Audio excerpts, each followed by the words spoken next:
Sandra Russo, que lo viene de alguna manera en sus columnas advirtiendo, señalando esos grupos que no se resisten a dejar el poder, no se resisten a perder nada, y algunos expresidentes, como decíamos, parecen transformarse en sus voceros. ¿Cómo te va, Sandra? Hola, Luisa.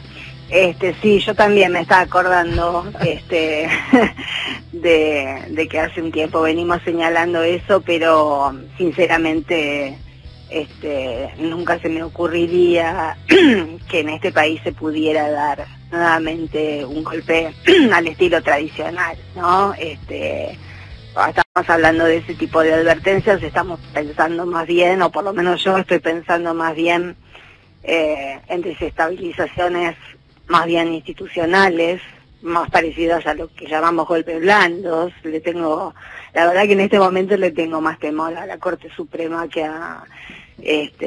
los cuarteles, pero más allá de eso, y más allá de lo mucho o poco equilibrada que esté la salud mental de Duhalde, que la verdad que no conozco, me parecía que era un buen momento, dado lo alocado, imprudente y hasta canalla de sus declaraciones, diciendo lo mismo en una pantalla que Milei en la otra, recordar un poco quién es Duhalde, porque yo recordaba que, y también lo hemos mencionado acá, que en ningún lugar del mundo existe un partido que se llame Partido Neoliberal. El neoliberalismo y lo que conocemos, más directamente lo hemos conocido, hemos sido un laboratorio mundial con el gobierno de Macri, nunca antes,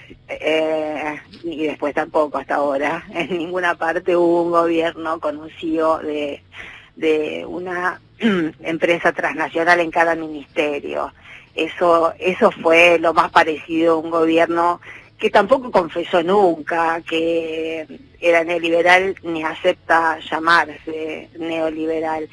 Pero me parece que es oportuno, dadas las declaraciones de Duhalde, recordar que si bien Martínez de Oz, en la última de esas tantas dictaduras que es verdad que existieron, por supuesto, que mencionó ayer, como si fuera una inercia en la que inevitablemente tenemos que caer, más allá de que lo que llamamos neoliberalismo, políticas que identificamos con el neoliberalismo comenzaron durante la dictadura de Videla y de la mano de Martínez de Oz, hubo un pequeño interreño en el gobierno de Alfonsín, sobre todo cuando estaba Grispun, hubo un maltrato fulgurante de los sectores dominantes a esa figura que parecía haber reiluminado la Unión Cívica Radical, que después volvió a las sombras, donde está ahora, deshecha. Y después, yo he trabajado mucho el tema, este costado del tema, en uno de mis libros, en Fuerza Propia, que si bien se conoció como la historia de la cámpora, en realidad es bastante más que eso. Y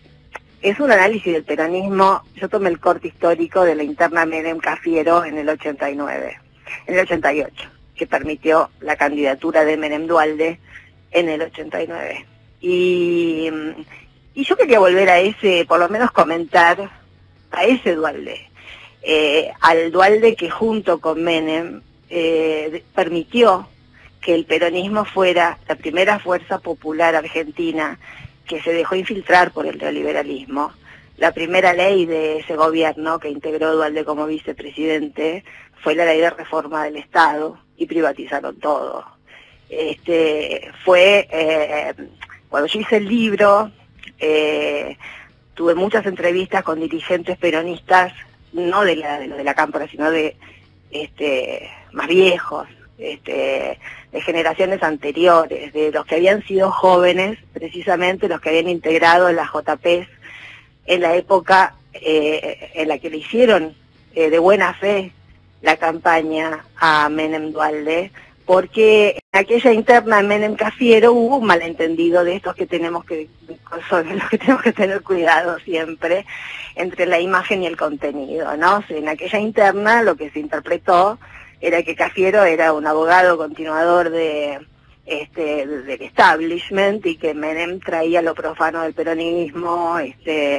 y lo potente del peronismo. Y resultó que, bueno, usó esa imagen, usó eslóganes, fue muy parecido a Macri en ese sentido, Menem, igual de lo sabía, por supuesto, y acompañó todo, en el sentido de decir en campaña: el hospital de niños al Sheraton Hotel, salariazo, revolución productiva. Y cuando llegó el primer día, en el palco, lo subió al Sogaray. Y eso fue un efecto, eso produjo un efecto en las juventudes de aquella época, que habían hecho la campaña creyendo que iba a haber una revolución productiva y creyendo que iba a haber salariazo, creyendo que iba a volver el peronismo, no el neoliberalismo, que quebró durante muchos años la práctica de la militancia política en la Argentina. Muchas veces, ahora últimamente, venimos hablando todo el tiempo de unidad y que se suban todo lo que puedan y que está todo bárbaro, y me parece muy bien que se abra el menú, me parece, o sea, es que yo soy siempre muy partidaria del no purismo en ese sentido, pero con límites claros, ¿no? Con límites definidos, y de ninguna manera con infiltraciones. Y recordaba que fue precisamente cuando Duhalde ocupaba la vicepresidencia, es la humedad, que esas generaciones de militantes que habían hecho la campaña creyéndole, y que se fueron, que desaparecieron al día siguiente, bueno, de ahí salieron después los descamisados, de ahí de esos núcleos también salió el peronismo militante, que son organizaciones que sobreviven y son fuertes en este momento, pero que siempre fueron opositoras al peronismo que expresaron Menem y Duhalde, que en realidad no era peronismo, era neoliberalismo, que fue coronado con la frutilla del postre, que fue nada menos que el indulto. Con lo cual, esos jóvenes que habían quedado, que se fueron del partido, que se fueron que nunca volvieron al local de la calle Mateu, que se quedaron sin conducción, que se sintieron usados como idiotas útiles, que se quedaron impotentes y que empezaron a ver cómo con un gobierno peronista el sistema empezaba a excluir gente a chorradas, fueron los que ya alejados de la orgánica peronista comenzaron a nuclearse en los movimientos de trabajadores desocupados, en los MTD, que fueron las organizaciones, los precedentes de las organizaciones populares que después se fueron formando con el tiempo. Con lo cual podría desarrollar mucho más sobre esto, pero la verdad que la figura después de Duhalde, que fue elegido por el Congreso, presidente, no fue elegido por voto popular, ya pasó por varias instancias en las que uno escucha decir: debería retirarse ahora, así se retira bien. Y parece que al hombre no le entran los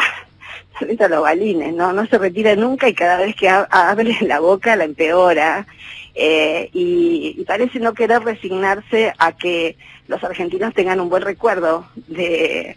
su imagen política. La verdad que repasando el pasado, viendo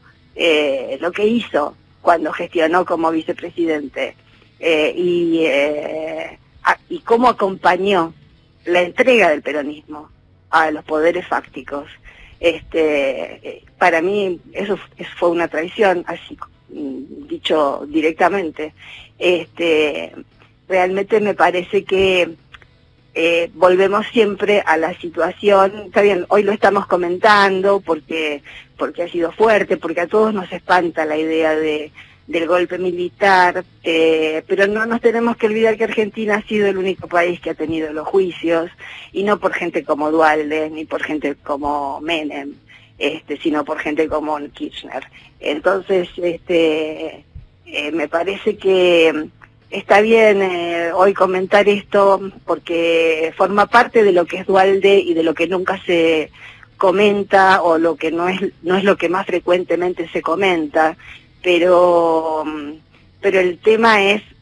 a quién ponen los medios a opinar y por qué le dan el micrófono a gente como esta todos los días, casi sin parar, cosa de que tengamos que vivir a los altos en lugar de estar pensando y elaborando estrategias sensatas todos juntos para salir de este laberinto. Pero definitivamente él es un hombre olvidable y que va a pasar a la parte fea de la historia argentina. Sandra Russo, gracias.